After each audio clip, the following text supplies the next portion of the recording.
लियोट्रॉपी क्या होता है? जेनेटिक्स का मोस्ट इंपॉर्टेंट टॉपिक है लियोट्रॉपी। लियोट्रॉपी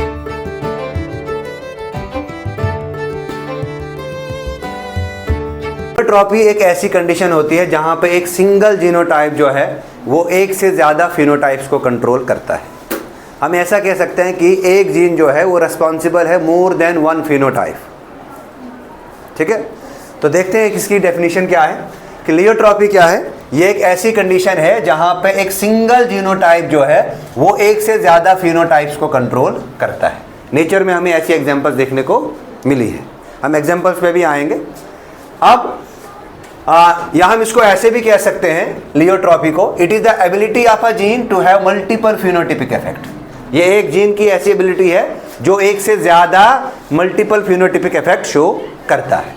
नाउ अब इस इफेक्ट के लिए जो जीन रिस्पॉन्सिबल है, लियोट्रॉपिक इफेक्ट के लिए जो जीन रिस्पॉन्सिबल है, उसे कहते हैं लियोट्रॉपिक जीन। उसे कहते हैं हम लियोट्रॉपिक जीन।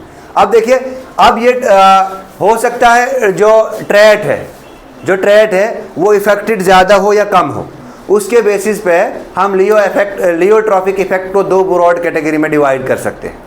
एक हो गया मेजर इफेक्ट, दूसरा हो गया सेकेंडरी इफेक्ट। जो मेजर इफेक्ट है, जहाँ पे मेजर इफेक्ट के केस में अगर हम देखेंगे जहाँ पे ट्रेट जो है वो ज़्यादा एविडेंट है, मतलब ज़्यादा इफेक्टेड है, ठीक है, ज़्यादा अपना करेक्टर शो कर रहा है, इसे कहते हैं मेजर इफेक्ट। और अगर ये अपना कम करेक्टर शो कर रहा है उसे कहते हैं सेकेंडरी इफेक्ट। ठीक है ना। अब नेचर में एग्जांपल्स हमें देखने को मिलती है। अगर हम बात करेंगे कॉटन प्लांट की, हमारे पास कॉटन प्लांट है। इस कॉटन प्लांट के लिए जो जीन रिस्पॉन्सिबल होता है लिंट के लिए, जो जीन रिस्पॉन्सिबल होता है लिंट के लिए, या जो जीन लिंट को कंट्रोल करता है, वही बाल साइज के लिए भी कंट्रोल रिस्पॉन्सिबल है और सीड नंबर के लिए भी रिस्पॉन्सिबल है। ठीक है। ऐसे ही अगर हम देखेंगे इन ड्रोसोफिला मेलानोगास्टर में the gene which is responsible for, या the gene which control wing size, जो जीन विंग साइज को कंट्रोल करता है वो और क्या क्या कंट्रोल करता है, वही जीन नेचर ऑफ बैलेंसर का कंट्रोल करता है, वही जीन आई कलर को भी कंट्रोल करता है, वही जीन फर्टिलिटी को भी कंट्रोल करता है, और वही जीन जो है लॉन्गिटिविटी को भी कंट्रोल करता है। तो लियोट्रॉपी की अगर हम डेफिनेशन पे जाएंगे तो यहाँ पे एक सिंगल जीनोटाइप है। ये सिंगल जीनोटाइप जो है the gene which is responsible for wing size, ये सिंगल जीनोटाइप है, और यही जीन जो है एक से ज़्यादा मल्टीपल फिनोटाइप्स को कंट्रोल कर रहा है। यहाँ पे भी कॉटन बाल के भी अगर हम कॉटन प्लांट की बात करेंगे, the gene which is responsible for lint, तो जीन जो है लेट सपोज ये स्मॉल ए जीन जो है वो लिंट के लिए रिस्पॉन्सिबल है, और ये स्मॉल ए जीनोटाइप है। ये एक जीनोटाइप तीन फिनोटाइप को कंट्रोल कर रहा है। This is the pleiotropic effect. अगर हम बात करेंगे गार्डन पी प्लांट की, गार्डन पी प्लांट में the gene which is responsible for flower colour, या the gene which control flower colour is also responsible for the control of colour of seed, red spot in the axis of leaves. Now अब यहाँ पे लियोट्रॉपिक effect में एक interesting example हमारे पास आती है, और ये इंटरेस्टिंग एग्जांपल है हमारे पास ह्यूमन की। अब देखो ह्यूमन में क्या होता है, ह्यूमन में एक डिजीज होती है, इस डिजीज का नाम है सिकल सेल एनीमिया। क्या नाम है? Sickle cell anaemia.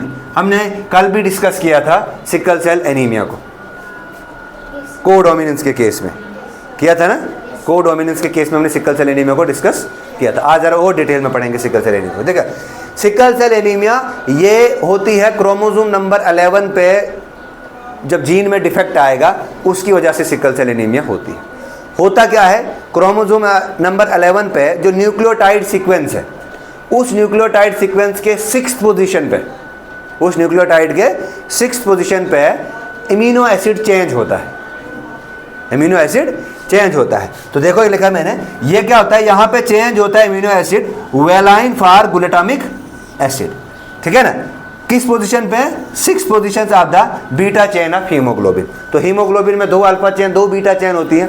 तो जो बीटा चेन है हमारी हीमोग्लोबिन की, वहाँ के पे 6th एमिनो एसिड पे चेंज आएगा। बीटा चेन की जो न्यूक्लियोटाइड सीक्वेंस है उस पर 6 पोजीशन पे चेंज आएगा, और 6 पोजीशन पे चेंज आने की वजह से ग्लूटामिक एसिड और वेलाइन चेंज होगा, मतलब ग्लूटामिक एसिड की जगह वेलाइन आएगा, और इससे क्या होगा, इससे होगा सिकल सेल एनीमिया।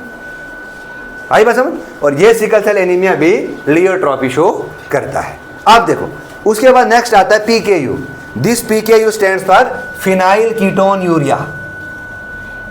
ये हमारे पास फिनाइल कीटोन यूरिया है।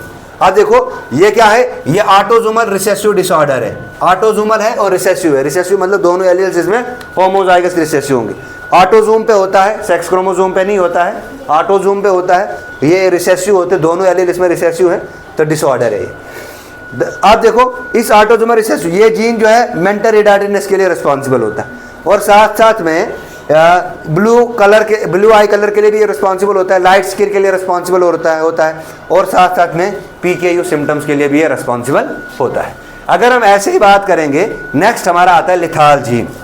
जो लिथल जीन है माइस का, जो लिथल जीन माइस में पाया जाता है, ये basically capital Y small L conditions होती है।